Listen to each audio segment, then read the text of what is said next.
Good evening, everyone. Welcome to our fifth public lecture on blackout. And now, on behalf of the Electronic Telecommunication Sectional Committee, I warmly welcome you all, especially our distinguished resource person, Professor José Aguado, and our moderator, Engineer Buddhika Samarasekara, and also all the participants to this very interesting topic.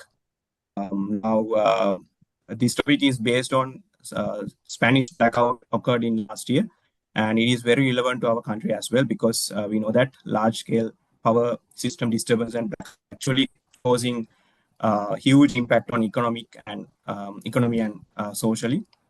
So I believe this session will be actually very insightful, and our resource person and moderators thorough experiences and theoretical knowledge will actually enhance the session. So once again, I want to welcome you all. So now I will hand over the session to our moderator, Engineer Buddhika Samarasekara. So he will continue from this point on. Thank you very much. Thank you very much, Pandara. Good evening to everyone. On behalf of Electrical, Electronics and Telecommunication Engineering Sectional Committee of the Institution of Engineers Sri Lanka, it is my pleasure to welcome you to today's webinar. Actually, it is titled as When Advanced Grids Fails, Lessons from the Iberian Blackout and Implications for Sri Lanka's Power System Resilience. I think power systems around the world are undergoing these structural transformations, mainly due to the high penetration of the renewable energy resources. That means now we are moving from high inertia centrally dispatched systems to and previously we have synchronous machines dominated grids, but now we are moving to the inverter-based renewable resources. Now this transition is not merely a technological, it should be in a systematic way. I think this Spanish experience is a very good experience, and we can learn a lot of things from the Spanish grid, how they transform into a renewable energy management systems and other things. It's a very good country to learn about these things. And I think during last year, they had a huge blackout, and it's not only a European event, it's a global engineering lesson. I think that's why this IESL committee, they initiated this webinar to get the first-hand information about this lesson. Actually, our system, when we operate the system, we also came across and we also had several blackouts. And I know that I want to introduce the Professor José, and he is directly worked with us from the system control with the Asian Development Bank projects. Now we are moving ahead with the renewable energy management system and modernization of SCADA EMS project. He is our technical advisor to the particular project, and he knows from A to Z about our future system modernization. That means he is the person who have evaluated and reviewed our technical bidding documents, and based on his guidance, we have prepared a very good comprehensive tender document as well. And during that sessions, he had a very good awareness on our system as well. Because of that, I think his session would be very much useful for us to learn a lot more about their system and how to integrate into those lessons to our Sri Lankan system. Actually, when it's my privilege to introduce our resource person for today, is Professor José Aguado. He's a professor and head of electrical engineering at University of Málaga, Spain.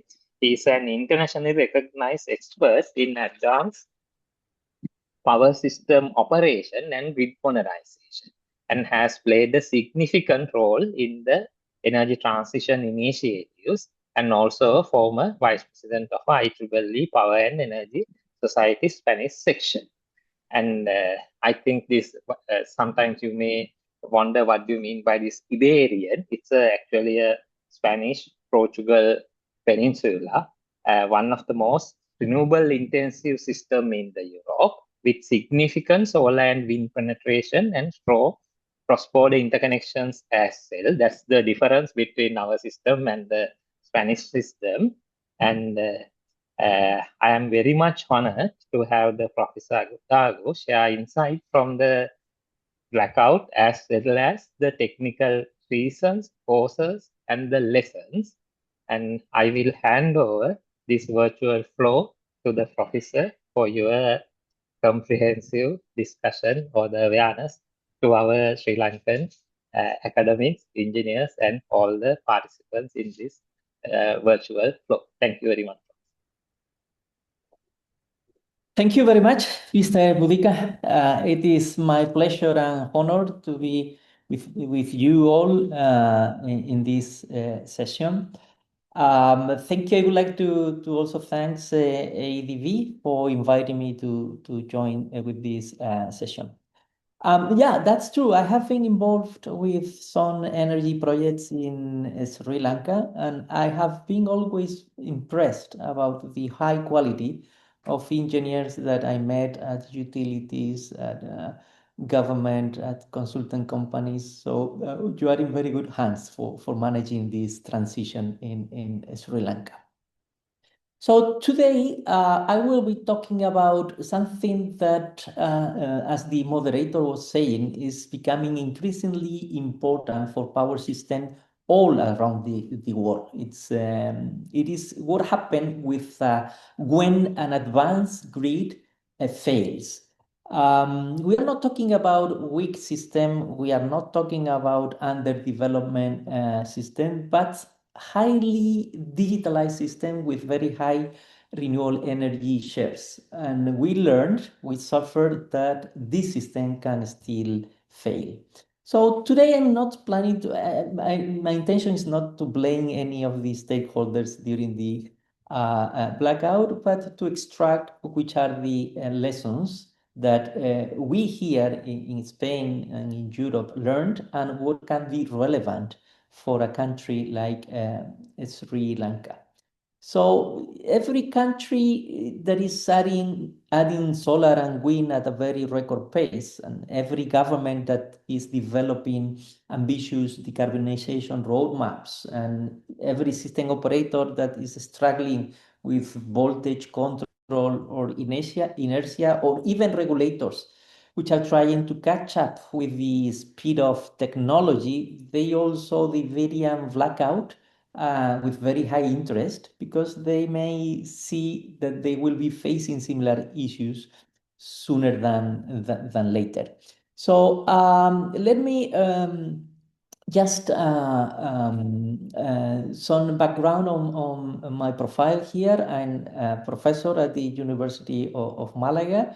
I'm head of the Department of Electrical Engineering, and I lead a group of around 15 professors, 2 postdoc and 12 PhD students. We run a lab with microgrids, with PV, EV chargers, battery, and when we try to conduct research, innovation, and technology transfer, and also specialized engineering consulting services to companies and institutions. We try to be between both worlds, the research, innovation, and the consulting, trying to take advantage of both sides, bringing innovations to real problems and bringing to academia, which are the needs for research.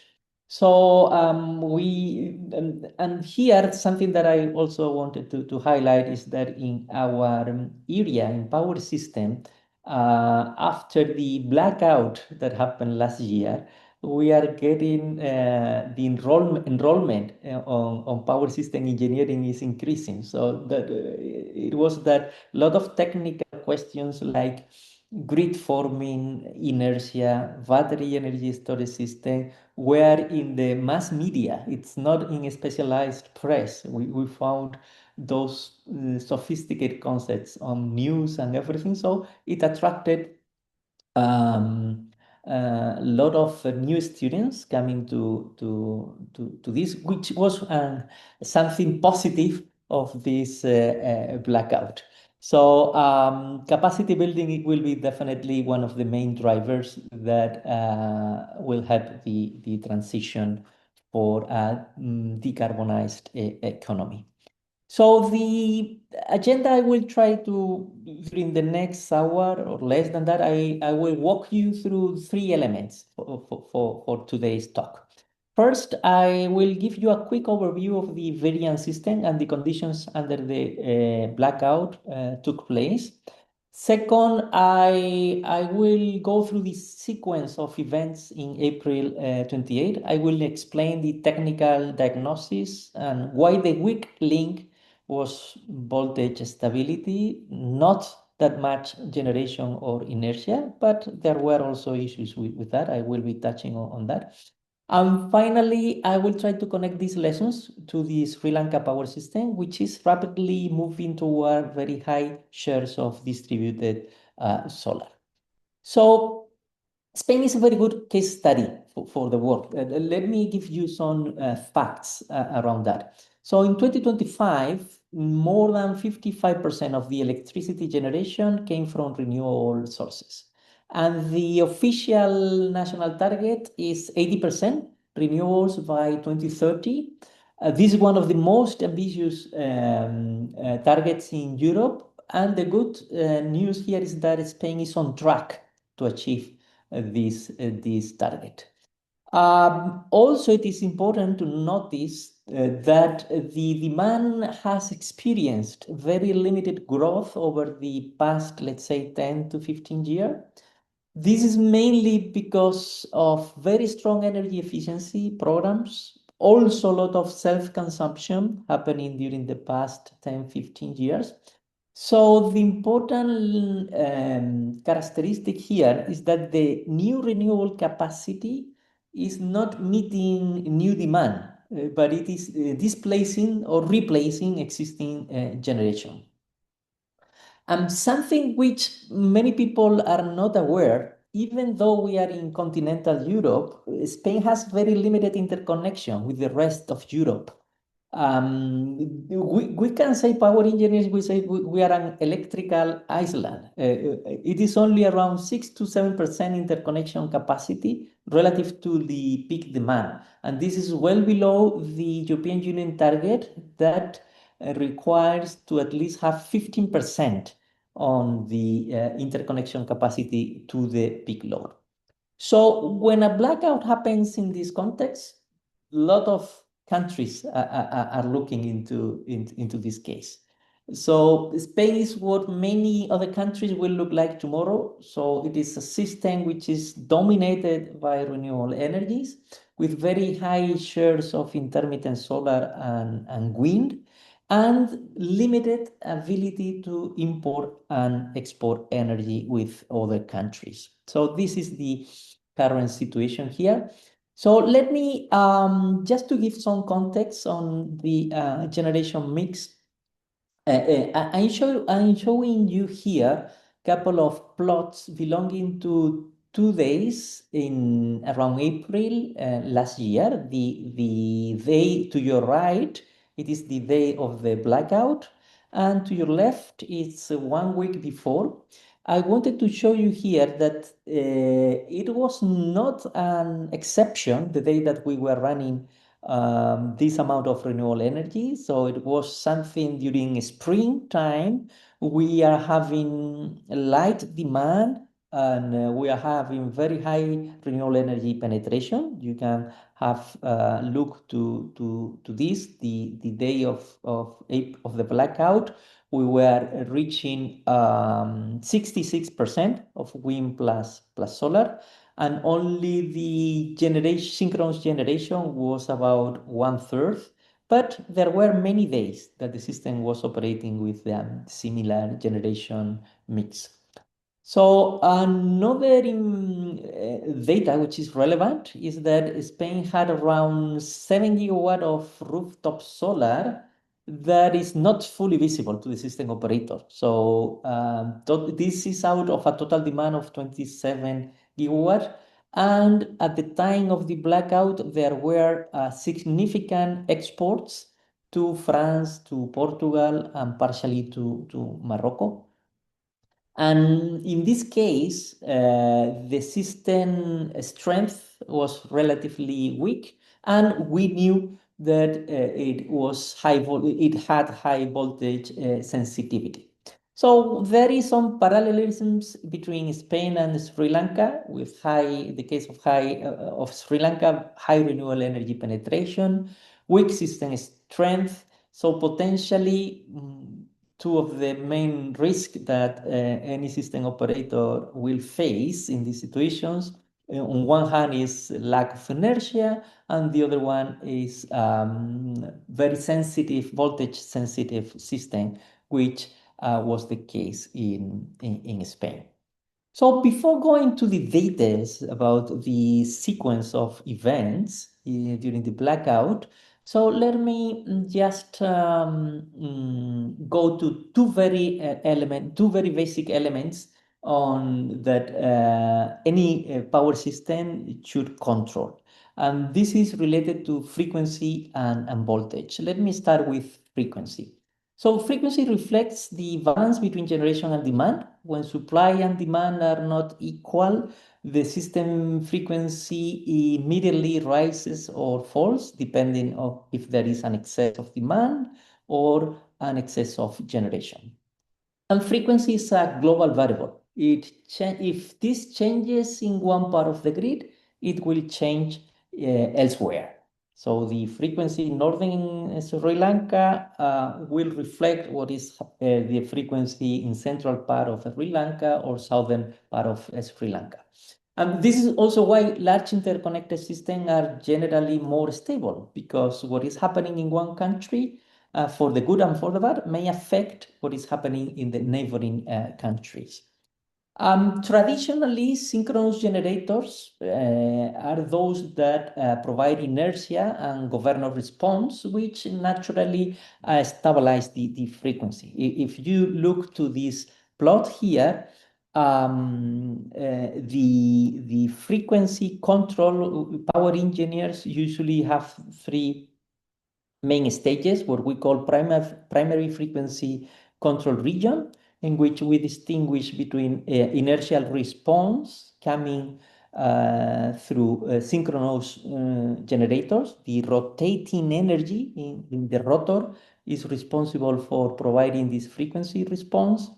Then we have droop control governor response, that the machines react to frequency variations. Then it comes, this happens usually in the range of 10 to 20 seconds. Then we go to the region of secondary control, which is in the range of few minutes, from 3 to 10 minutes. And then finally, we have a tertiary control region, which comes usually from economic dispatch, optimal power flow solutions, where we are giving new setting points to the machines.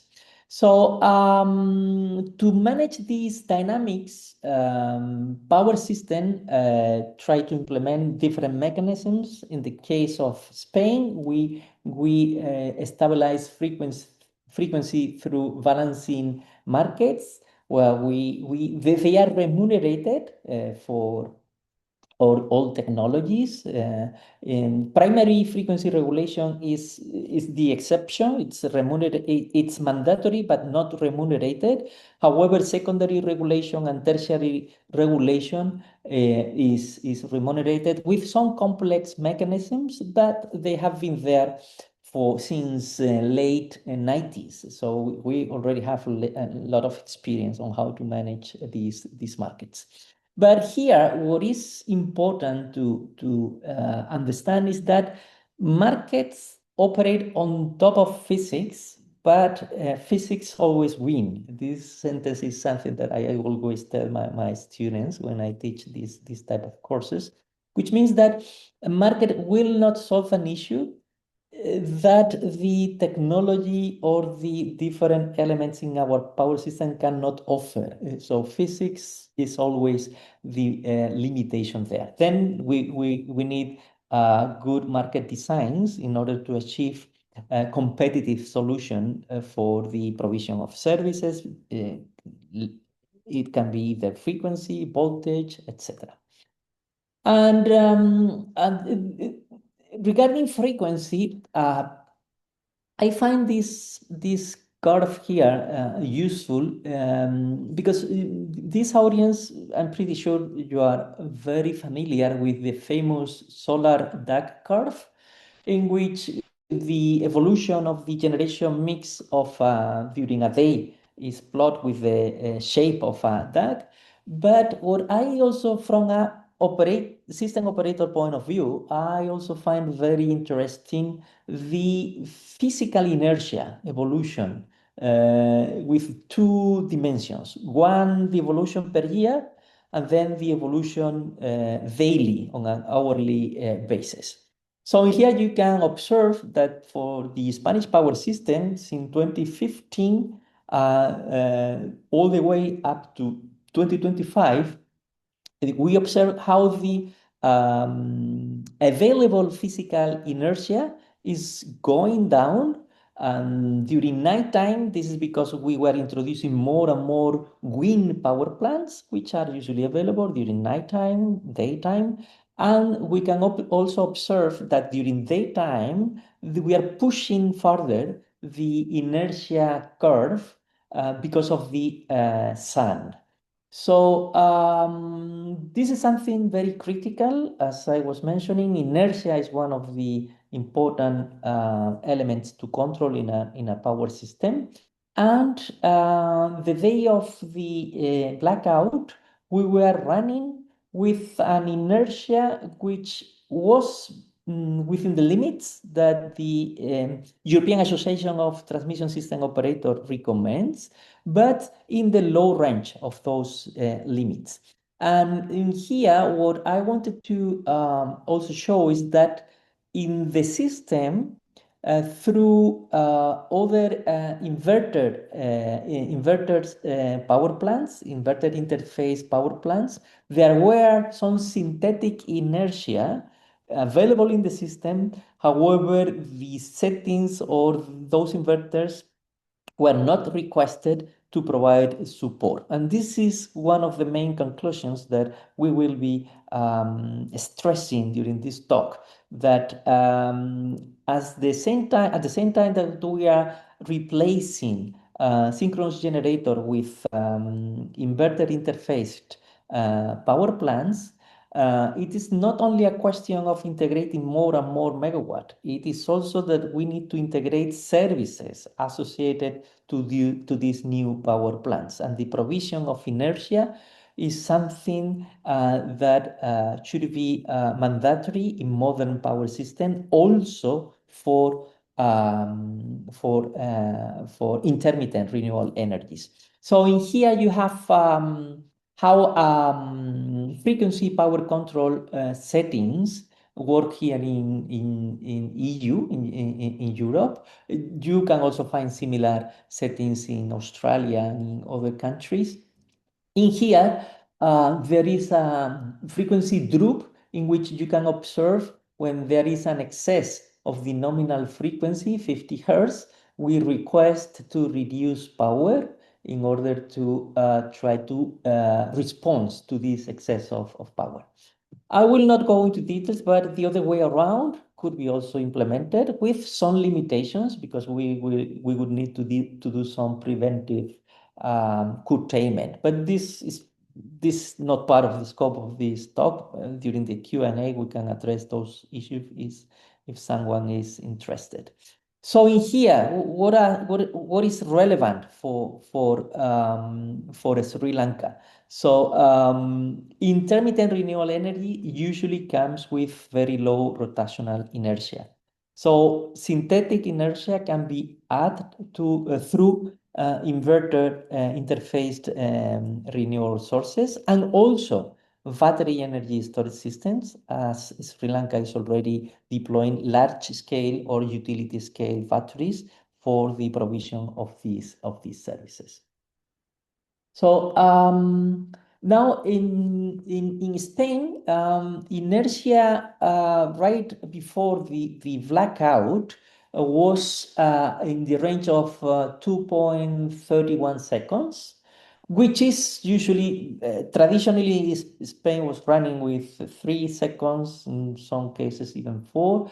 With 2.3, Spain has been also running with this level of frequency for quite a few days, but it falls within the low range recommended by ENTSOE, the Association of European Transmission System Operator.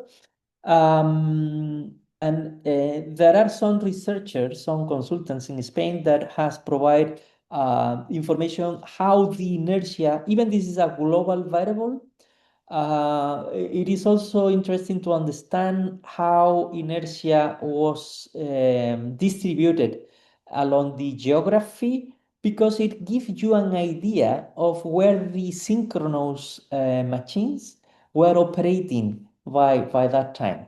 And if you see here in the south, which was the origin of the blackout, was very low, and center was also low. And then to your left, you can also find the geographical distribution of utility scale or very large solar PV plants. So here, this red color represent very large PV plants in the range of 500 megawatt, which means that those are having a really big impact if those machines are not able to provide grid services. For sure, energy will be there in sunny days. Spain and Portugal has enjoyed a big amount of sunny hours all year round, so there are very good sources of energy. But services, as we will show later, were limited in this case. So for Sri Lanka, something that we should also consider, it's not only to have a minimum level of inertia, but also understand how this is distributed along the geography of Sri Lanka. And this is mainly not because of the inertia itself, but because of the voltage, because it will give you an idea how the services associated to the voltage can be also provided. And this brings to discussion the second variable, which is critical for control of power system. So power engineers are very familiar with the distinction between active and reactive power. While active power, we have discussed, are very much related to frequency, reactive powers governs voltage. And most voltage stability problems are therefore fundamentally reactive power and dynamic responses problems. And very relevant difference with frequency is that voltage is a very local phenomenon. You cannot stabilize voltage from hundreds of kilometers away. If there is a voltage issue in one of the bus, one of the substation, voltage must be controlled locally. It's very difficult to sense control signals to remote synchronous generators to try to solve faraway voltage issues. And this is also very relevant to understand this concept and the implications behind that. So here, the PQ capability curves are very well known for synchronous machine in the power engineering community. However, for the smart inverters, either PV or wind, there are also some capability curve in which it relates the capacity to provide reactive power considering the actual active power. And this is something that many people do not realize, that within these smart inverters, even during nighttime, which means in the absence of solar radiation, those smart inverters are available if those features are incorporated to provide voltage regulation. In many manufacturers, they call it night mode, in which capability for regulating voltage is still there. So many inverters, as I was telling, actually have very advanced control capabilities. And these are not future technologies. They are already standard in many inverter designs, and they include international standards like the IEEE 1547. There are other Australian regulations like AS 477. And in fact, and this is one of the important message that I want to share with you today, smart inverter settings are among the lowest cost mitigation measures available for power system with very high renewable energy penetration. So those voltage regulation, you can have an volt bar control settings coming from Australia, how those settings can be calibrated to provide voltage regulation depending on the voltage level that the settings are fixed for. And this is also happening in other parts of the world, like Europe. And I know that there is a very relevant ongoing work in Sri Lanka. There is an inverter setting committee that has been studying how to standardize these settings in order to provide not only energy from intermittent renewable energies, but also grid services to prevent or to have a secure and reliable operation of the systems. So how does Spain normally manage these grid constraints that appear related to the voltage or to the power flows frequency? So the main tool that the Red Eléctrica, the Spanish system operator, is a process that we call redispatch. It's well known in Spain and elsewhere. This means that adjusting the market dispatch, in Spain, similarly to Sri Lanka, we have a merit order dispatch organized through a market.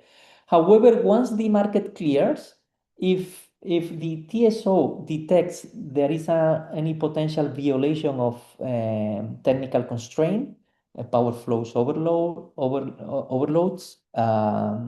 under voltage, over voltage constraint, etc., it has the capability to redispatch because of security reasons.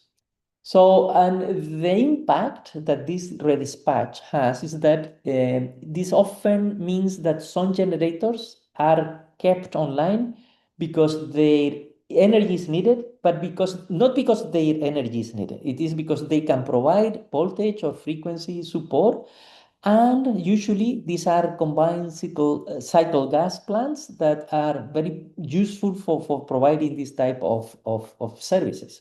So as a result, cheap renewable energy generation coming from PV or wind may sometimes be curtailed so that a more expensive thermal unit can run at minimum load just in case those grid services are required in order to maintain the secure operation of the system. So on paper, this is an approach that makes sense for a system security perspective. First is security, then competitive prices for the energy.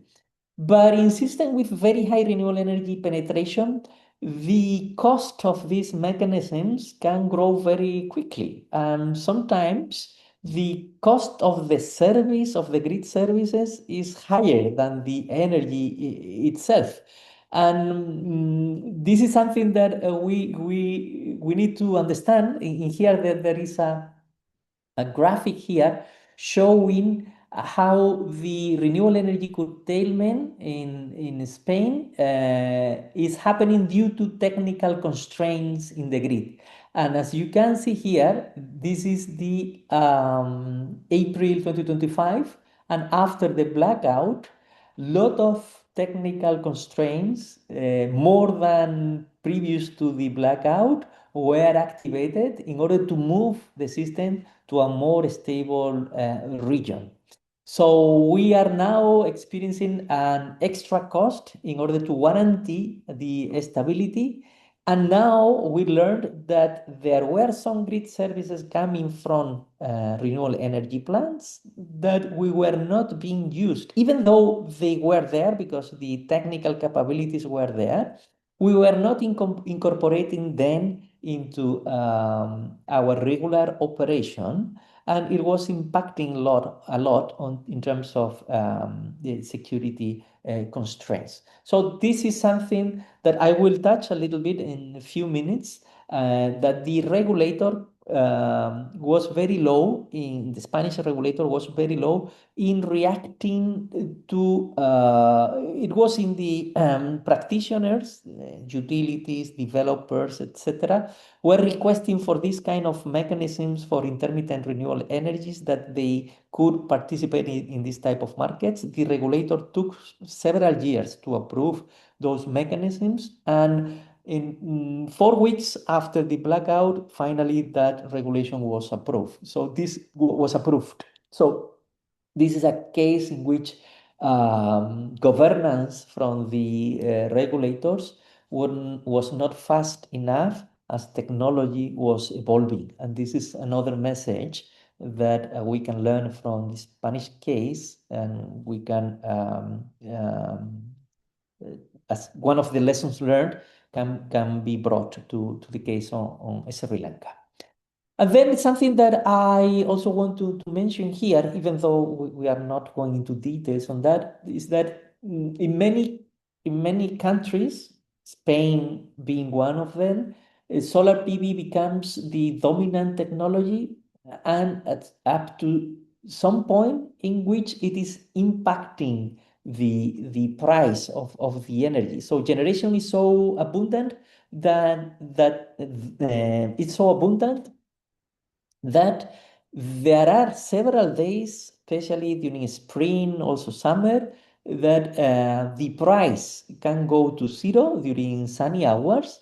And this is also creating issues because of the viability of many of these PV or wind projects.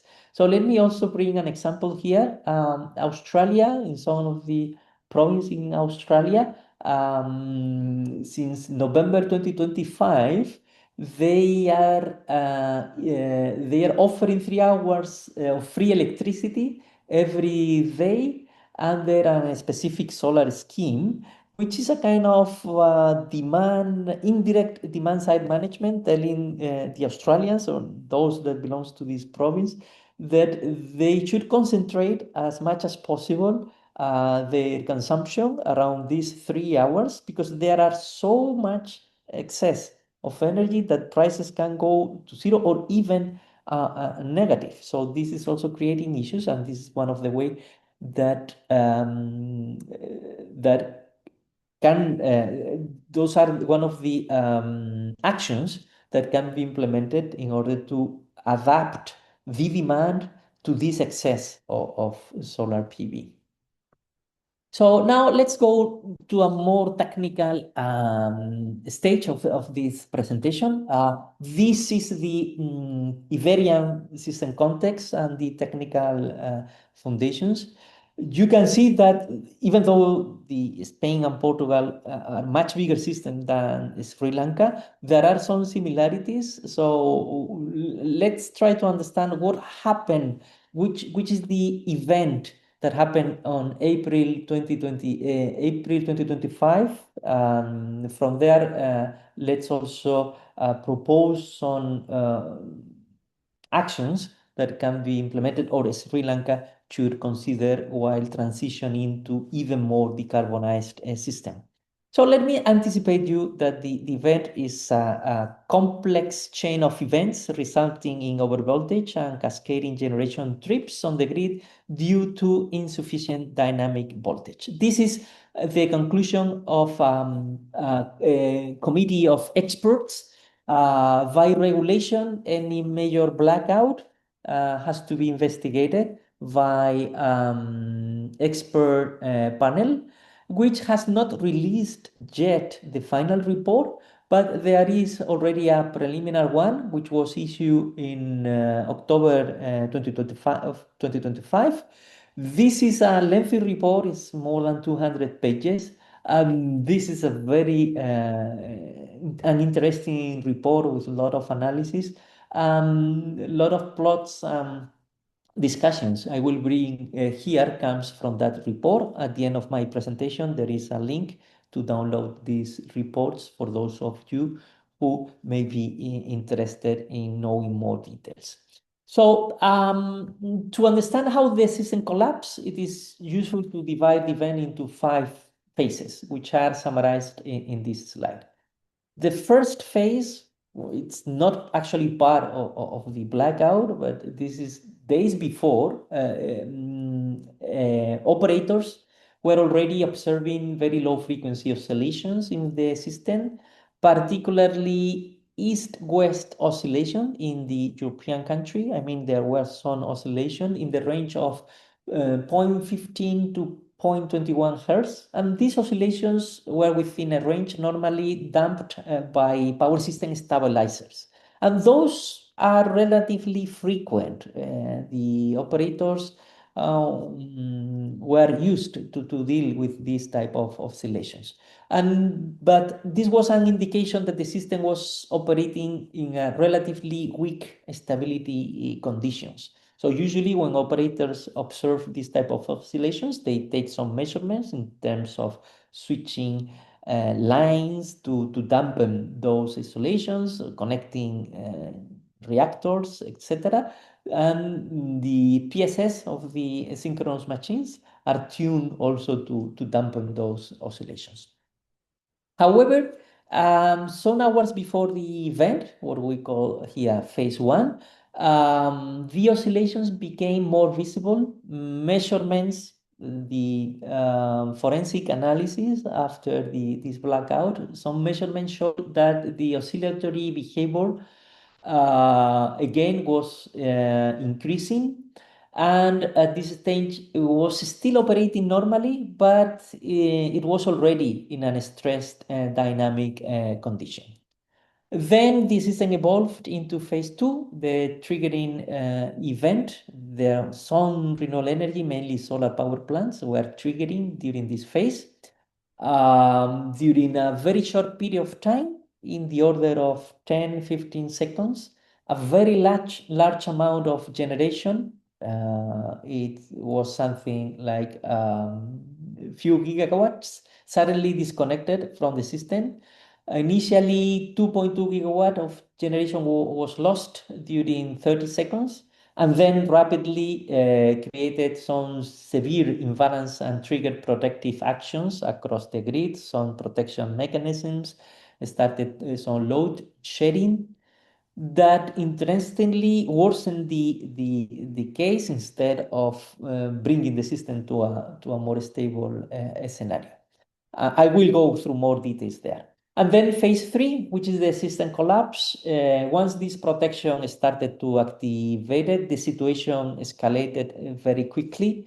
Voltage conditions deteriorated, and generation units started to trip. And finally, within seconds, large part of the Iberian Peninsula experienced a cascading failure. It was not only one cascade, there were multiple cascades of failures, tripping tens of generation. Then at some point, we lost synchronisms with the rest of continental Europe, and the full blackout came to Spain and Portugal. And then phase 4, which I will not be going through that, but this is the only good news, that the restoration process was fast. In less than roughly 5 hours, something like 90% of the households had electricity restored. For these big systems, this is not that easy. So operators were able to bring units back online with support coming from France and Northern Africa, from Morocco. It was the initial restoration stages. So that day, Spain had more than enough generation capacity. This is not a shortage of generation capacity. But if those megawatt cannot provide voltage support, frequency support, or inertia, the system becomes weak. So that's why this blackout attracted a lot of attention. So because everywhere renewable generation is growing very, very fast, but in many places the grid, the market design, the operational frameworks are adapting much more slowly than the pace of installing more and more megawatt. So the challenge here is not to install megawatt. This is something that we learned many years back. Installing, especially PV, is something that we can do fast. However, when we are reaching certain penetration level of this intermittent renewable energy, integrating that is not that easy, and this is where the challenge is. So let me go now through a bit more details on all these phases. I will try not to be too technical, but in order to understand what really happened, I need to go to some certain level of details. So you can see in this plot that the voltage measurements from several 400 kV substation across the Spanish transmission network, you can see that there is some background instability. You see the limit there. The first red line is 420 kilovolts, and there were some periods previously that we were beyond that limit, and we were also below that limit. So you can feel there that voltage stability was there. And operators reported during that period that there were inter-area oscillations with continental Europe and Portugal and Spain. Those were in the range of 0.15, 0.2 hertz, which are low frequency oscillation, typically when large scale power transfer across different grids take place. Those oscillations are usual. So remember that this happened with a lot of solar generation. So in that case, we were even exporting to France around 1 or 1.5 gigawatt of energy. And remember that France is mainly a nuclear-based power system. They usually have cheap energy, but not as cheap as solar. So we were selling a lot of energy to France. So now this is probably the most complex part of the course of events, where we move to phase 1. This is where situation begins to evolve from background instability into an operational disturbance. So now operators start to worry at around 12:03. The system start experiencing significant oscillations. You can observe here, there are a lot of oscillations in voltage. Particularly, this was happening in southern Spain. Remember that in that area, there were few synchronous machines. There were a lot of big utility scale. So let me also, I forgot to mention, but let me also tell you that the system operator, we run a day ahead market. So today we decide which are the machines that enter into the market for the next day. So when clearing the market the day before, the system operator include into the market operator included a thermal power plant, a gas-fired power plant into the south west part of Spain. Let me show you it here. In this area. So that was the initial schedule. However, that plant declared later after this clearing, this market clearing, declared that it was not available for the next day. For some reasons that we don't know yet, it will be clarified in the final report, the system operator did not replace that thermal plant. So during the blackout, at the time of the blackout, that area was missing one thermal power plant. However, all the checks that the TSO, the system operator, was responsible for in terms of technical constraints, inertia, etc., all of them were within the mandatory range. So during that time, 1203, some low voltage appeared during these oscillations. So there were some risk of renewable energy tripping because of or due to under voltage. So the system operator decided to switch out around 1.1 gigawatt of shunt reactors. So reactors, as you are aware, are used to keep control on the voltage. When you connect a reactor, you bring down the voltage because it behaves like a reactive demand. If you disconnect that one, voltage goes up. So at the same time, they were switching some 400 kV lines in order to introduce some damping in order to mitigate those oscillations.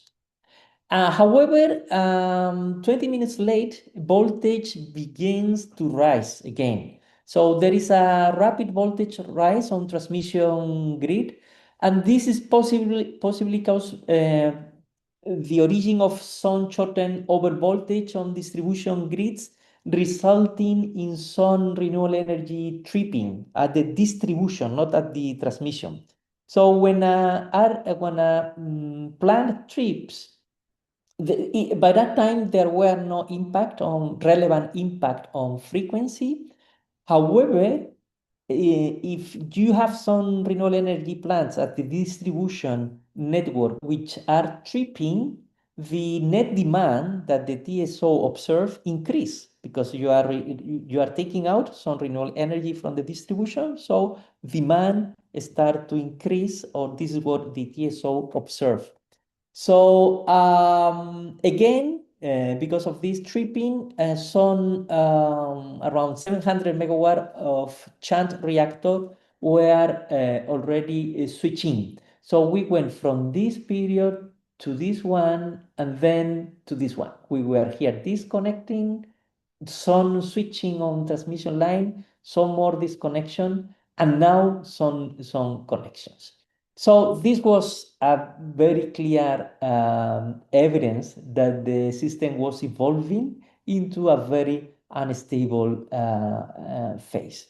And then it is where generation started to trip. So around 1232, it only happened, the previous phases were around 20 minutes where all these voltage oscillations.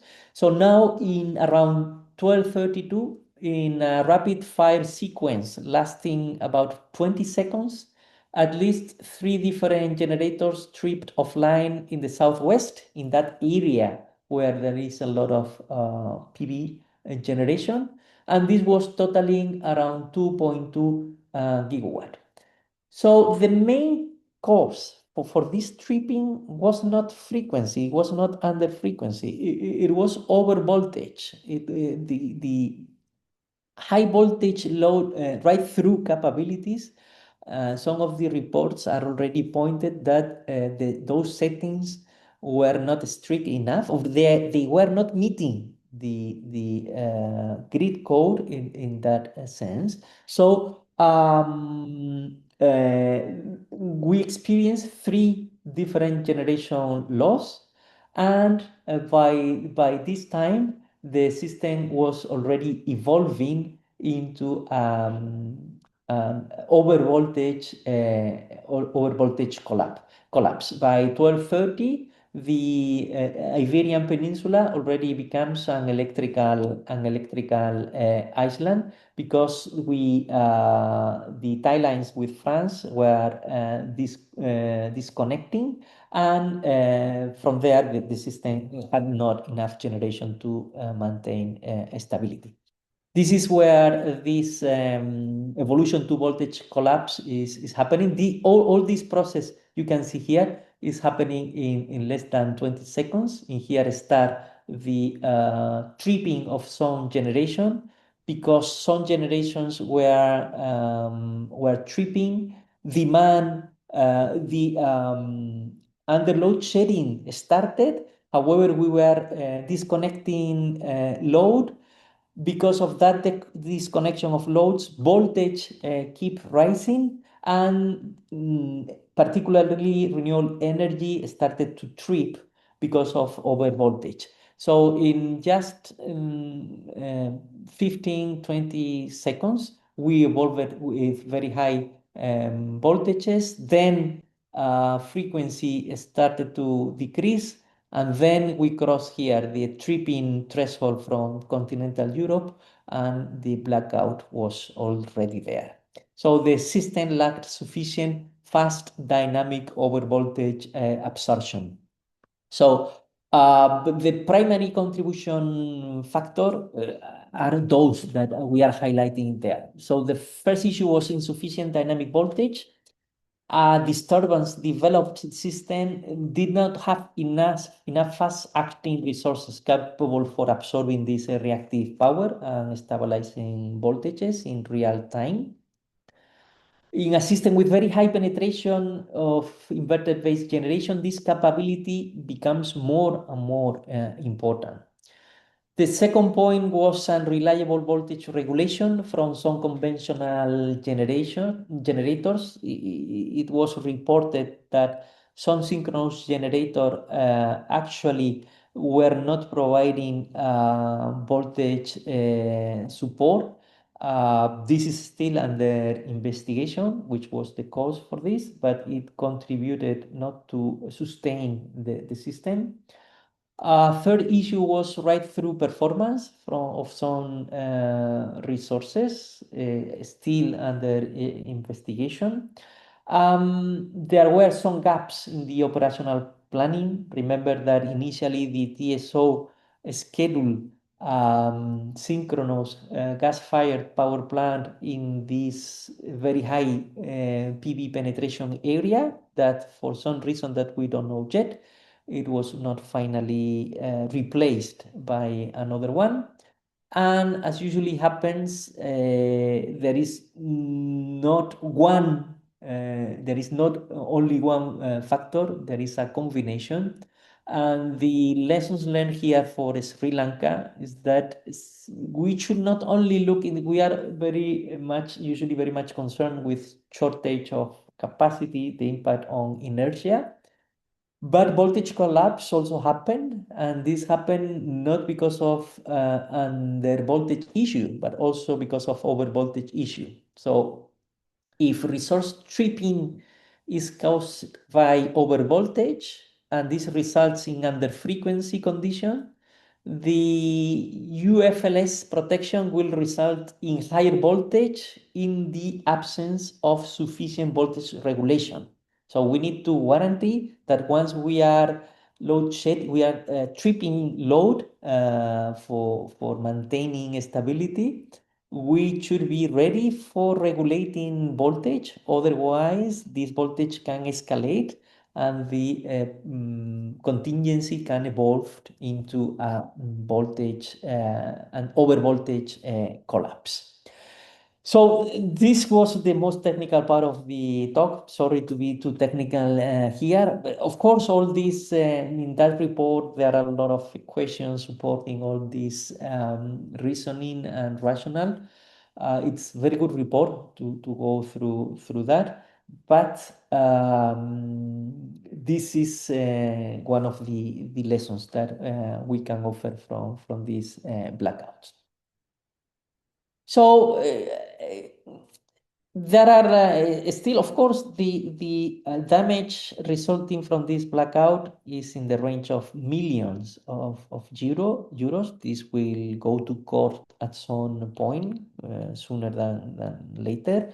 And there are definitely many stakeholders who have some responsibility, going from thermal generators, which were not providing the voltage support that they were expected. The system operator probably will need to report why some of the synchronous machine, which initially were scheduled to be operative and later declared an unavailability, why it was not replaced. The regulatory body in Spain took few years to implement a operational procedure to manage voltage and for the provision of grid services, particularly voltage from renewable energy. It was only 2-3 weeks after the blackout that those operational procedures were approved. Distribution companies, they also have, in some cases, there were some non-compliance with the power factor requirements, and they showed reduced system capability to manage voltage effectively. Also, renewable energy behind the meter are reported that they were not meeting the grid code that they were supposed to meet. And this is the main sequence of the blackout in Spain. So now let me go to what I think is the most relevant section of this talk. What is the lessons learned for Sri Lanka power system resilience? So most of you will be very familiar with the Sri Lanka renewable energy roadmap, but let me put some context here. So based on long-term generation expansion plan, what we see here is a very clear trajectory. Sri Lanka is planning a rapid increase in renewable energy penetration. By 2030, the share increased significantly, reaching around 72% of renewable energy. And looking further ahead to 2044, the system is expected to remain heavily dominated by renewable energies, with around 70%, 71% of electricity coming from different renewable sources. So to support this roadmap, to support these targets, this roadmap foresees large capacity additions by different renewable energies. It also considers pump storage, hydro system, battery energy additions. Those are very typical from other systems, like in the case of Spain. Remember that Spain, I didn't mention this, but Spain, even though we are one of the front runners in terms of PV integration, regarding battery energy storage, we were lagging behind. There are now a lot of projects coming to the power system, but we do have significant storage through hydro pump storage. So one of the lessons here in the Spanish case is that we should not only target we should not only think on ambitious targets in terms of installed megawatts or gigawatt. We should also measure those targets in terms of the ability of the power system to integrate those number of gigawatts or megawatt in a safely and efficient manner. So installing renewables is necessary, but this is not a sufficient conditions. So the real challenge is how do we integrate those systems. So in the case of my vision here is that in the case of Sri Lanka, the success of this transition will depend not only on installing that, but also on how we adapt the grid, mainly the grid, to be prepared to host more and more renewable energy. So for that, the good news is that the solutions are there. Technology usually goes at a very good pace, and it's not only the technology; it's also that some countries are already a showcase for how these technologies can be implemented. The case of Australia a few years back, they also went through a major blackout. They took a lot of lessons and they are incorporated all of them in the regular operation. And this will be definitely also the case for Spain. So there are a few measures to integrate, and some of them are here, and some of those actions are also supported by Asian Development Bank and involved in some of those projects. So we can consider retrofitting conventional power plants, which means that it's not the case yet in Sri Lanka, but in other countries, when you are planning to phase out some carbon power plants or other type of thermal power plants, they can be retrofitted and run them as a synchronous condensers to provide stability to the grid. We also mentioned that we should go through increasing technical requirements for intermittent renewable energy. This can be done through standardization of inverter settings. Forecasting is definitely one of the enablers for this integration. We should not only look into forecast the load, but also intermittent generation. How do we forecast generation which is not visible at the DSO, at the distribution level or the transmission level? We can also consider demand side measures in either industrial, commercial, vehicles, electrical vehicles. It will also definitely play a relevant role there. We need to modify system operational rules. For certain level of renewable energy, we need to allow some level of curtailment. This is happening in those countries with very high renewable energy systems. So this, by regulation, this should be allowed. And then enhance grid capacity through STATCOMs, interconnection in Sri Lanka is not that easy, but my sense is that there are still some analysis to study some potential interconnections. And yeah, storage is the one of the most appealing elements that we can consider for future proofing the grid.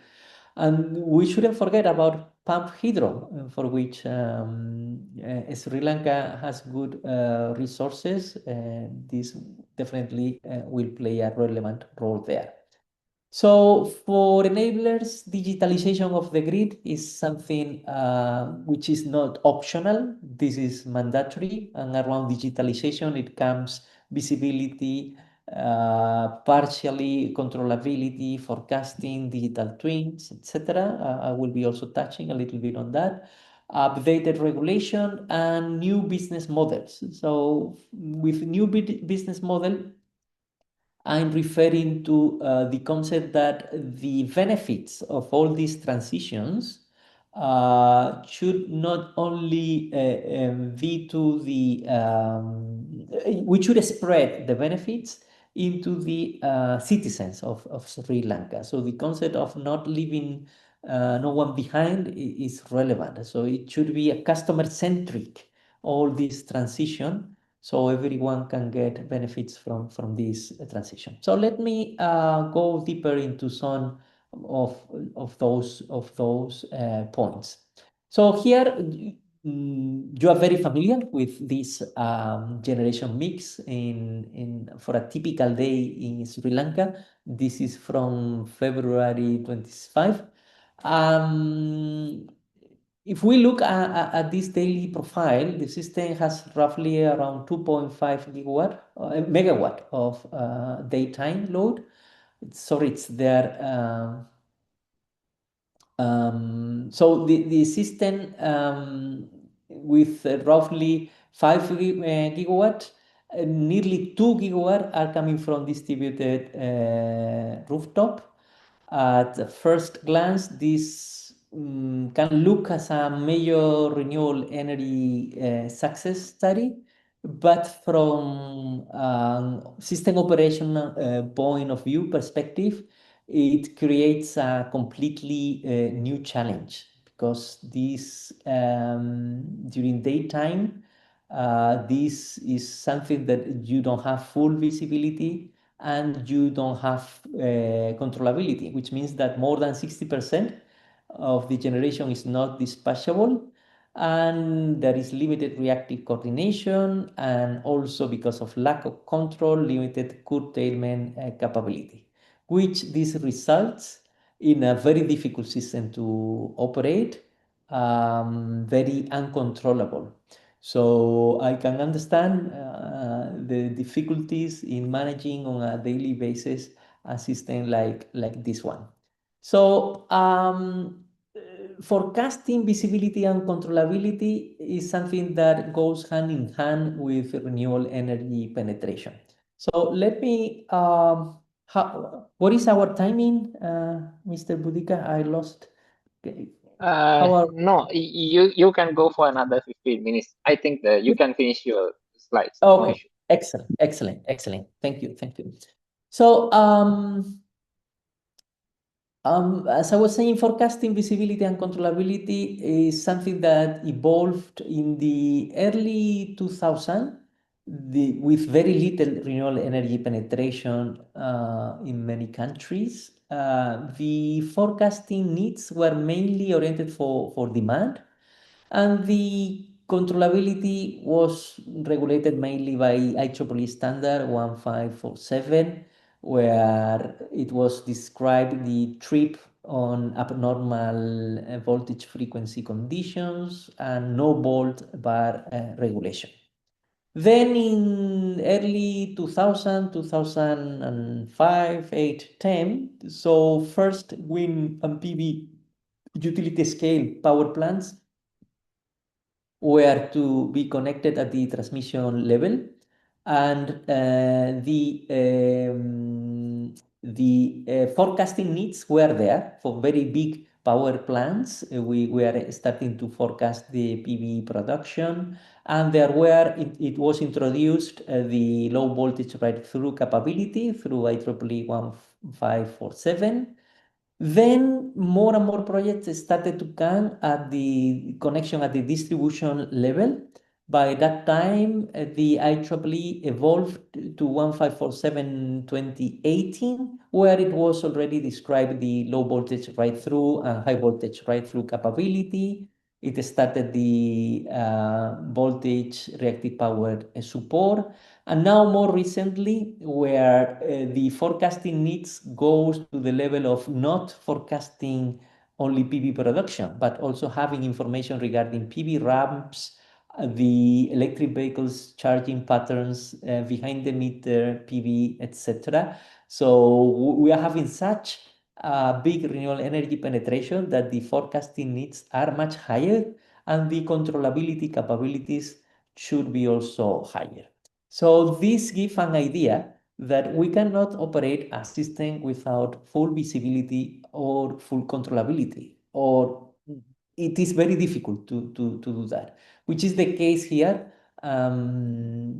With very little rooftop PV, which is not integrated in the SCADA yet. It will be soon, but not yet. Very little feeder level real-time injection, no nodal reactive power monitoring. So in the absence of no short-term forecast, the operators runs the system blindly to almost 1.8 gigawatt. Something similar for controllability. Very little curtailment capability. The system operator cannot ramp down rooftop, and some limited central capability for reactive power. So with this, it is very clear that there is very relevant needs for digitalization of the grid, including communications, visibility, and controllability.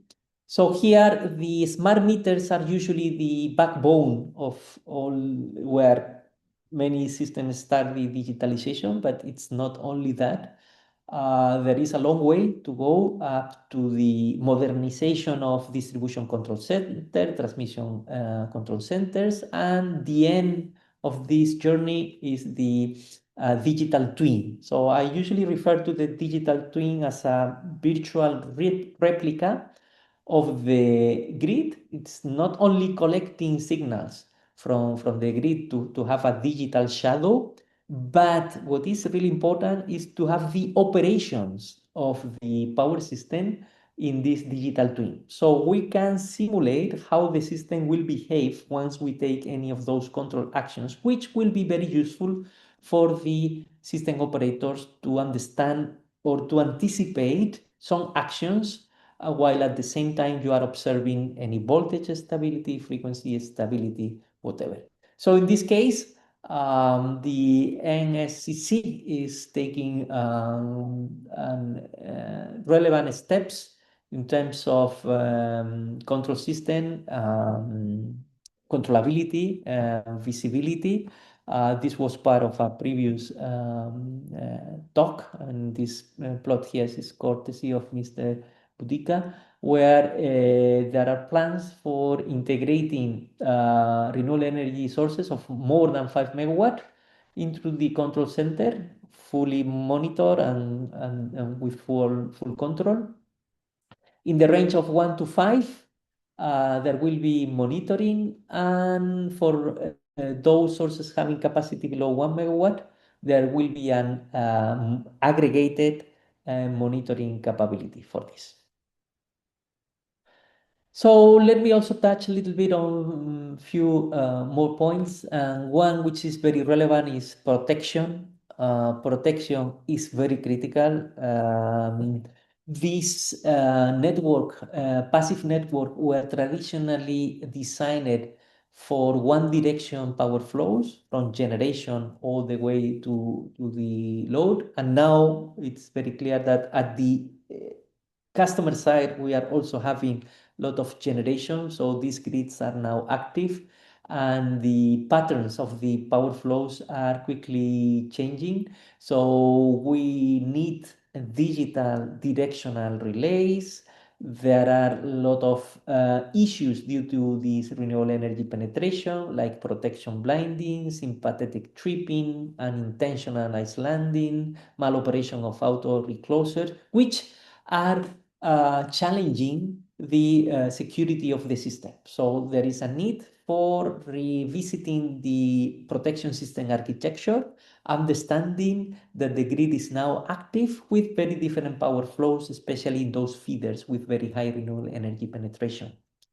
And it's also an issue when there is a brown or blackout or brownout in those areas with very high renewable energy penetration are more complex to restore, because they are active. Sometimes when you energized some of those feeders, there are already more generation than the available load, and the balancing of this restoration becomes more and more complex. And similarly, there are also voltage rise and fluctuations. This is the evolution of voltage in a feeder, where at the end of the feeder there are a lot of PV penetration, which results in very high voltage at the end of the feeders, and this can result in reverse power flows. So we need to understand the impact of those reverse power flows in terms of the protections, voltages. For that, there are also programs to deploy at distribution level, at some substation at the distribution level, battery energy storage to manage this energy excess. And they can also provide grid services in terms of voltage regulation and frequency regulation. So let me I'm just close to conclude here. The focus on the penetration of renewable energy is now moving to the distribution level. So it has happened already at the transmission level, but it's also happening, and now the focus is very clear now to in the distribution level. So we need also to implement mechanisms for managing flexibility at the distribution level. So some countries are introducing programs for they are called dynamic operating envelopes in the case of Australia, where the capacity of the connection is not always fixed. It evolves with the hour of the day. Some other countries try to control that through sending price signals, like Sweden. And some other countries organize local flexibility markets where there are auctions for quantities and prices, and then they clear the market at distribution level. So let me just close my my presentation here. So the few messages here. The Iberian Blackout was not a renewable energy failure. It was a system architecture failure in grid transitioning to high inverter penetration. We cannot blame renewable energy. What we need to understand is that installing renewable energy is not the same as integrating them into the system. The future of this grid will be and must be digital. We need controls, we need digitalization of the grid. So the grid is becoming now the challenge on the transition for very high decarbonized economies. I will stop here. I have been talking more than expected. Sorry about that, but I think that the topic deserves to go into some level of details. That's all from my side, Mr. Boudica. Thank you very much, Professor Jose. I think you have provided a very comprehensive, very much technically rich, informative presentation. I think your every word and every term you use in the presentation, it was marvelous. Actually, as a system control point of view, I think there are a lot of system control engineers joining here as a participants, and all the other participants. I think more than 90 participants were there. I think although you try to explain very technical things, but you have explained it in a very comprehensive but very much appropriate way to understand to everyone. As a first step, I will have two questions, one related to your power failure in your Spanish system and another one related to the Sri Lankan context. After that, we will open the forum to the participants as well. I think they have a lot of questions. My first question is, I think you have not mentioned about the restoration process. I just want to know, since this is happened during the daytime with a very high solar penetration, how do you carry out the black start or the grid, whether these renewable energy power plants, inverter-based power plants, gave the capability through the grid forming functions. That's first question. And related to my second question, now since we are operating our grid, I think whatever you said is perfectly applied to the Sri Lankan present context. Our system, we operate with a very low demand periods, with very high penetration of the solar, but we are trying to maintain the system inertia every time 3 seconds or more. Any recommendation from your side for our operations, since we are operating as an island grid operation? And according to your presentation, although you have connected the system to the France, I couldn't see any support during the failure. By at least give us some suggestions or the recommendation for my two questions, then we will open the questions to the participants as well. Thank you very much, Professor. Thank you. Thank you. Those are actually very relevant questions. So regarding the first one, yeah, grid forming capabilities coming from renewable energies were not very common at the time of the blackout.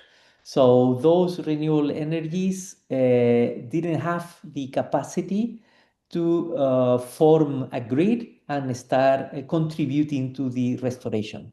So big part of the restoration came with the support from big hydropower plants, which we do have in mainland Spain. And also we were getting support from our tie lines with France. And there are high voltage DC tie lines with France. Interestingly, I didn't go through those details. Even though this is high voltage DC tie lines, it can mimic through power electronics and AC behavior. So it can also provide some kind of synthetic and inertia. And also we were getting even, but with very limited power capacity, some support from Morocco, because we are interconnected to Northern Africa with very limited capacity, but some support came from there. So with the specific program for restoration that the TSO managed to implement very successfully, within 6 hours, 7 hours, more than 80% of the load in Spain was already running. Then it took longer to reach 100%. Until the next day, we didn't reach 100% because there were some areas very difficult to connect and energize again.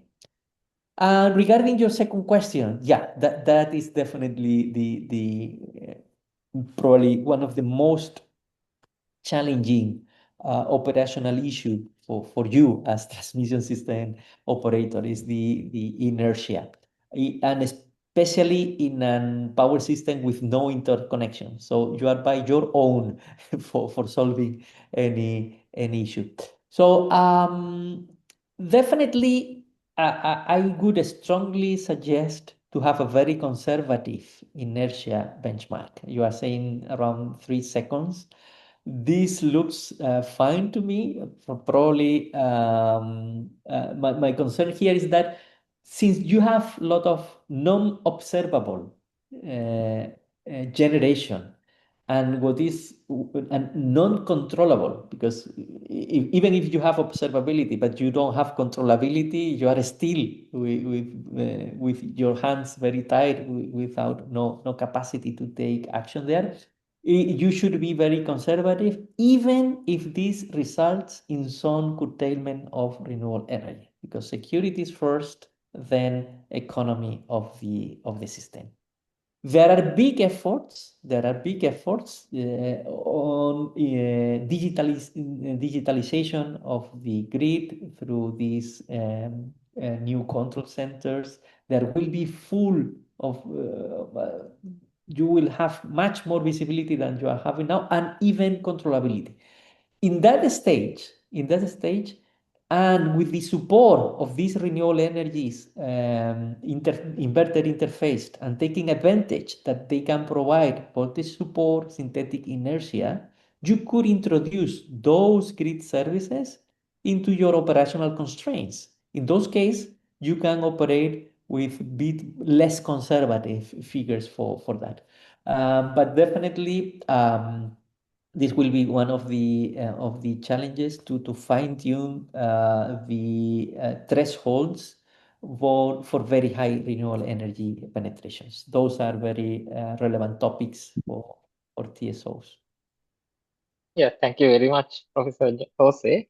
I think now we will open for at least 4 to 5 questions for the participants. Please raise hand and ask the relevant questions in a very few minutes, because I think we will try to give more participants to ask several questions.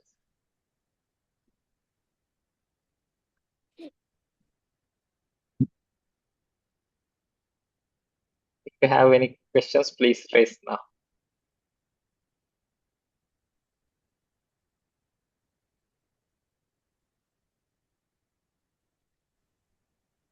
Hello, I'm Sasanka. I have a question. Okay, please ask. Okay. Okay, actually, I have 2 questions.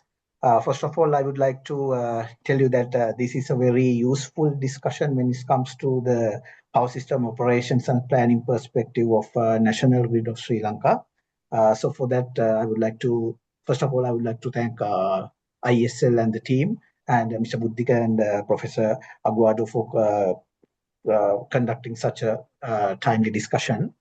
So my first question is about the uneven inertia distribution of our power system. So talking about the inertia distribution, Professor, you said in Spain, the lower range of inertia constant is somewhat in between 2.1 to 2.6 seconds in your case. But in our case, we prefer to operate the power system with the inertia constant of 3 or more than that, as Mr. Buddhika just previously said. So when it comes to the inertia distribution, in our case, even though our equivalent inertia constant is somewhat more than 3 seconds, some segments of our power system is operated with the inertia constant of some higher values like 4 or 5, while some segments are operated with the lesser values, say less than 2 seconds. So my question is, despite of having an high equivalent inertia constant, what are the salient effects to the power system when having a mixture of segments which have high inertia constants and low inertia constants? I mean, what would be the combined effect when we have a disturbance in the sense both frequency and voltage? That is my first question. And my second question is about the digital twin.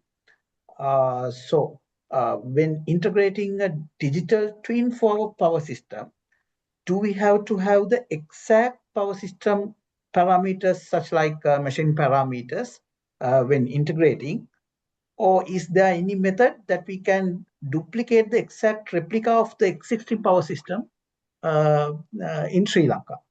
So those are my 2 questions. Thank you. Oh, those are really relevant questions.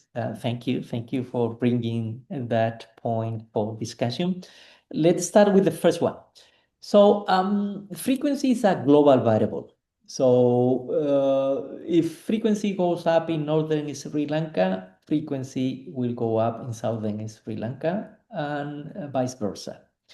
However, this geographically distribution of inertia, I was pointing to that mainly because this gives you an idea where the synchronous generation is located.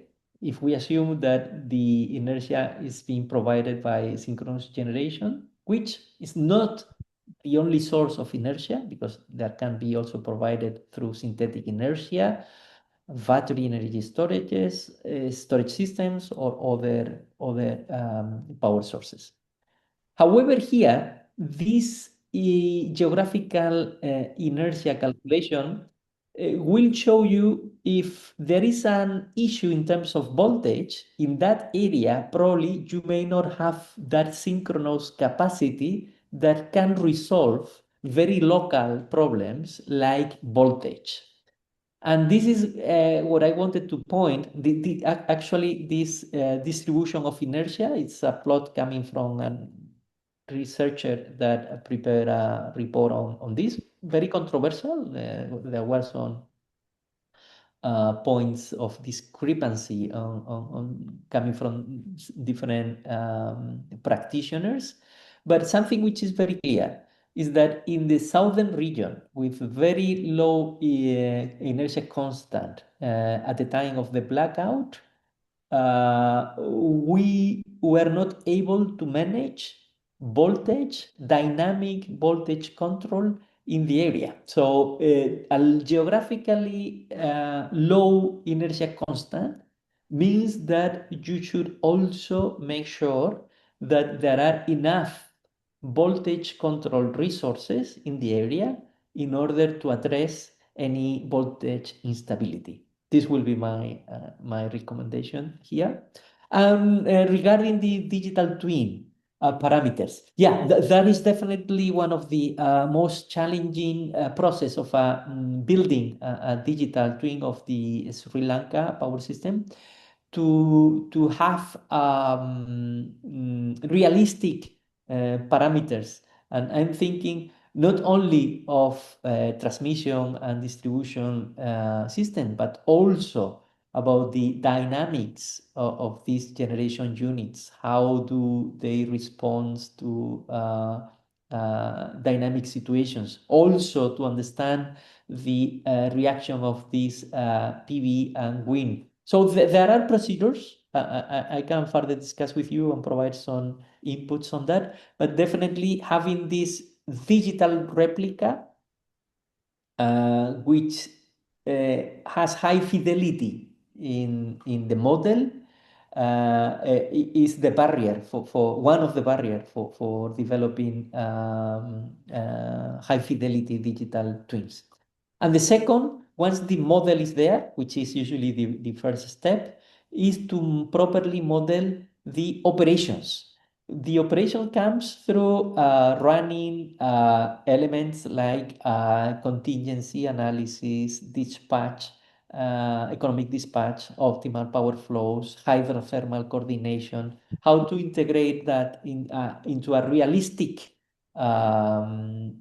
operational model is the second challenge of these digital twins.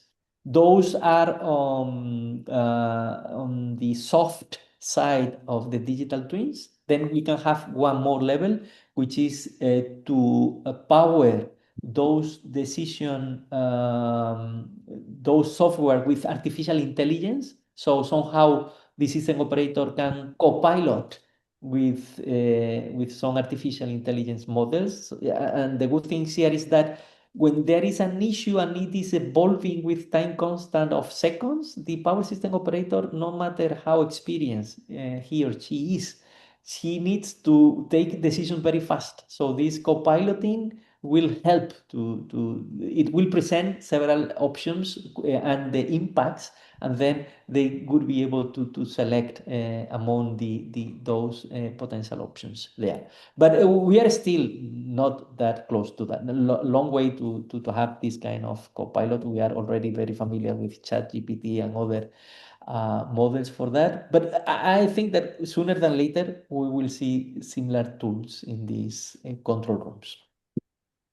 Okay. Thank you very much, Professor. I think, Shamil, you can raise your question.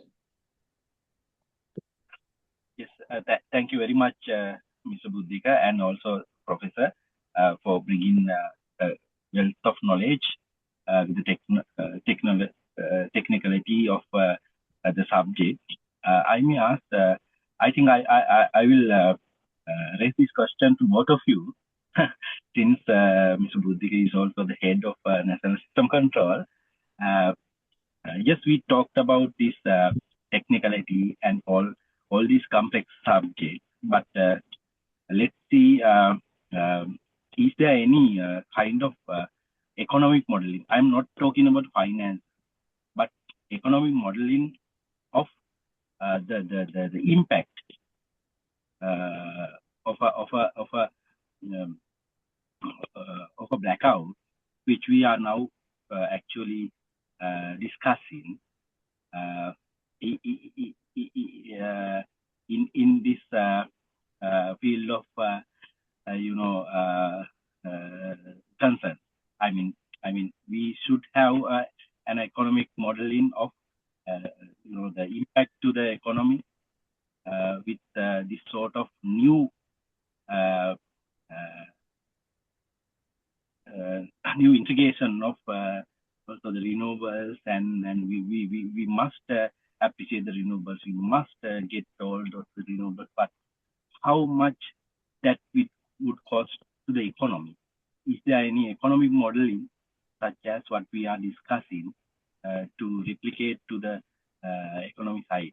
So that is my my question, I think, to the professor, and as well as I think Mr. Buddhika also.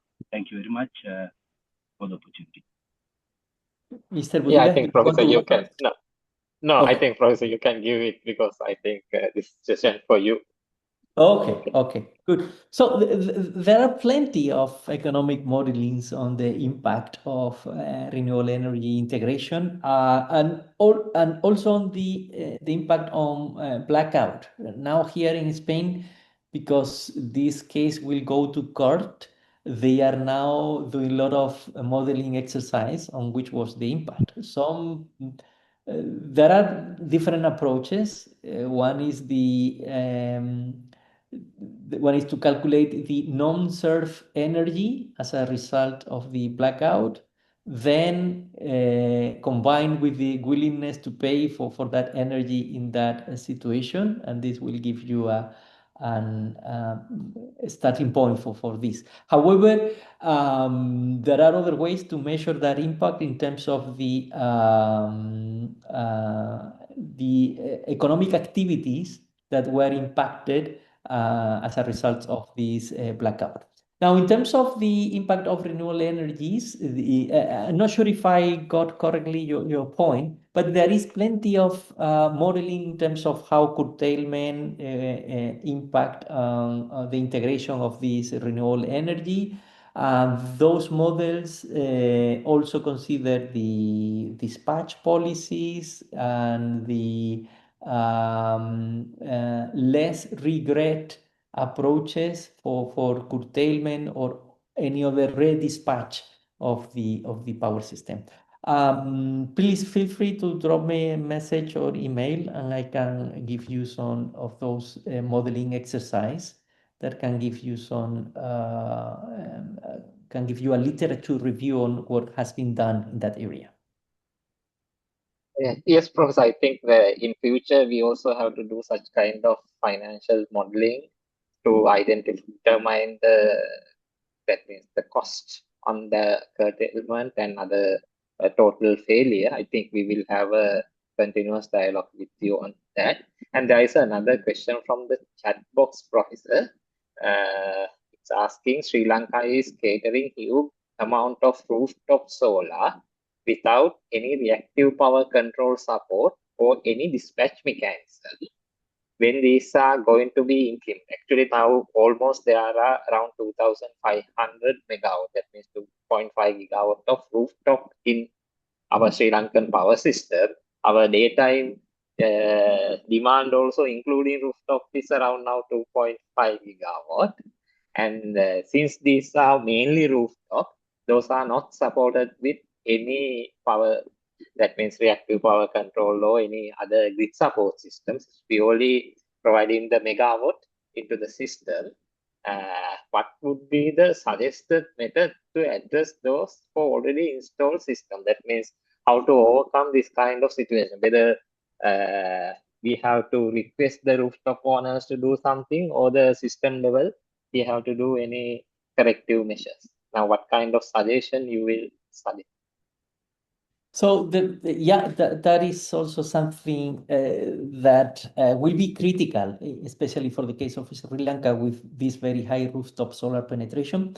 So the most cost-effective measure here is to request those rooftop solar owners to follow some inverter settings through regulation that can provide this voltage support, because most of those rooftop solar generation plants already have that capability.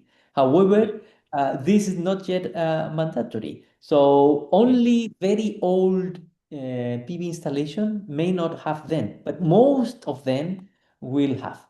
This is the very first step. Then at some point, either through aggregation or through other different mechanisms, it should be observable, visible, and to certain level of capacity, it should be also controllable. Controllable means that the system operator needs some curtailment capacity. But I would suggest to go beyond that. It is not only curtailment. We should also be able, through remuneration somehow, and this is an open discussion, if that plant is able to provide a service to the transmission system operator that is helping the operation, why we shouldn't remunerate that? It's an incentive which is good for the system operator, and this is a third party who is providing that service. That is a different question, how to organize that. But from a technical point of view, we cannot neglect that capability is there.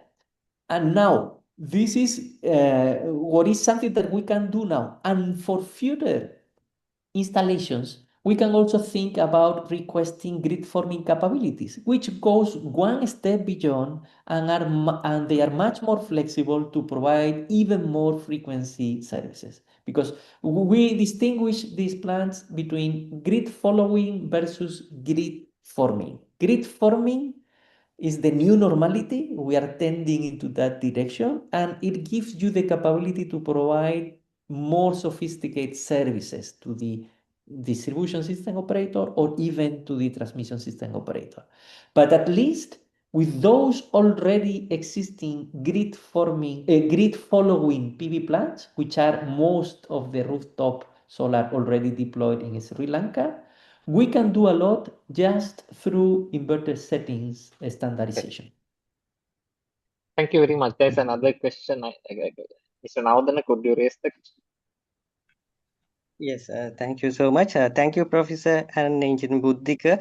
Actually, being the Vice Chairman of this electrical committee, I must thank you both on behalf of IESL. And my question is actually now, with the renewable energy, we are always talking on storage, maybe battery storage system, pump storage system. Of course, we know once batteries come to the system, synthetic energy comes and frequency could be influenced and we can cater that thing. And I wonder how these batteries or storage system can support for the voltage, actually for the over voltage issues. If it is possible, how it technically does, and whether distributed base would be better than the single point one, likewise technical impact. Okay.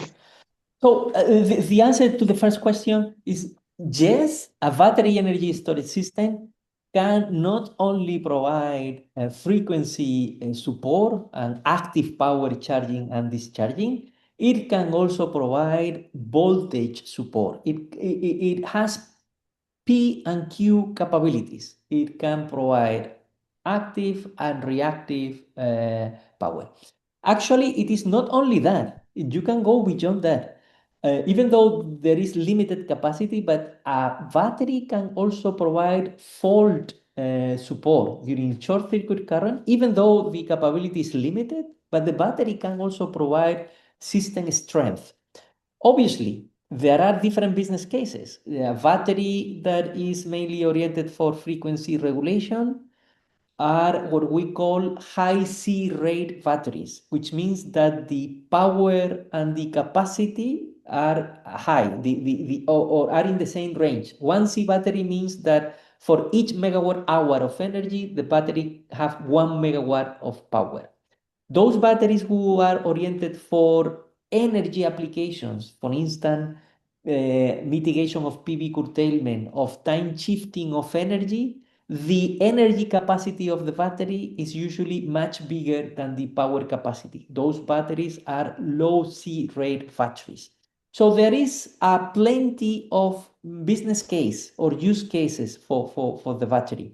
So for those batteries oriented to provide frequency services, usually what makes sense is one centralized big battery responsible for frequency regulation, like 100 megawatt power of a battery oriented for that. But if you are looking for providing services at the distribution level, you can either think on a battery for avoiding reverse power flows or a battery to help compensate over voltage or under voltage, because they at the distribution level, those will be the most relevant problems.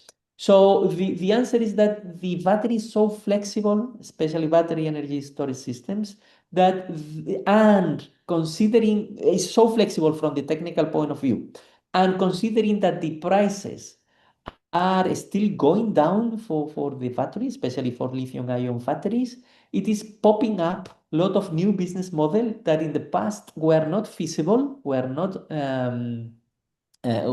there was not a case for that business model, that now with the new prices, you can find a business model at the distribution level. Even we have not talked yet about behind the meter batteries. If a rooftop solar owner wants to protect against potential PV curtailment, one option is to install a battery energy storage system. So during congested periods, you can, instead of curtailing, you can charge your battery, so you can later discharge during night periods. This will be at the customer side, or we call behind the meter batteries. But as you correctly pointed, at the distribution scale, at the neighborhood scale, batteries also can provide these services of voltage regulation or avoiding reverse power flows. Then at utility scale, large scale, frequency is usually the most profitable or the most useful business case. Plenty of different options there, and depends on the specific case. Thank you very much, Professor. I think we have now almost taken 2 hours. I will request our chairman, Electrical, Electronics and Telecommunication Engineering Sectional Committee, Mr. Viraj, to give the closing the vote of thanks for this wonderful, marvelous session conducted by you today. And over to Viraj. Thank you, Mr. Buddhiga. Good evening, everyone. As we come to the end of this insightful webinar, it is my greatest privilege as the chairman of Electrical, Electronics and Telecommunication Engineering Sectional Committee of IESL to deliver the vote of thanks. So initially, I would like to express my sincere apologies to both of our resource person and moderator for not being able to join right at the start. I couldn't due to some unavoidable reasons. Sorry for that. And also, I wish to express our deepest gratitude to our resource person, Professor José, Head of Electrical Engineering at University of Málaga in Spain. Your comprehensive analysis of the Iberian Blackout and your valuable insight shared on system resilience, renewable energy integration, and grid stability were extremely enlightening. Your global experience in advanced systems and has provided us with perspectives that are highly relevant to Sri Lanka and our power system.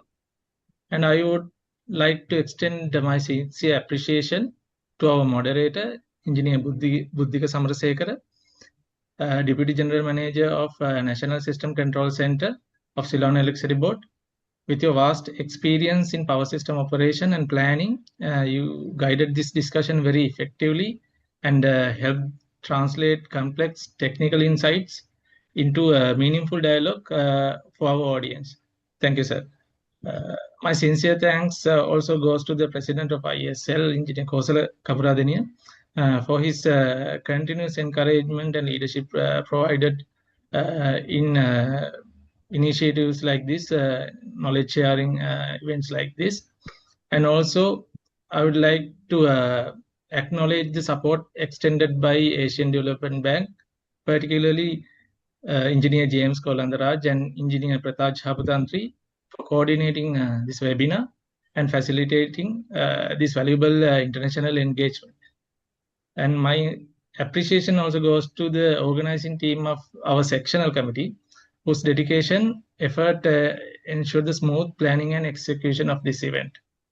And I must thank the IESL Secretariat for their continuous administrative and technical support, making this webinar a success. Finally, my heartfelt thanks goes to all the participants who joined us today. For your presence, engagement, and interest in strengthening Sri Lanka's power system resilience truly make these knowledge sharing platforms meaningful. We hope the insights shared today will continue to ongoing discussions on building a stronger and smarter and more resilient power systems in Sri Lanka. Thank you once again, and I wish you a pleasant evening and good night.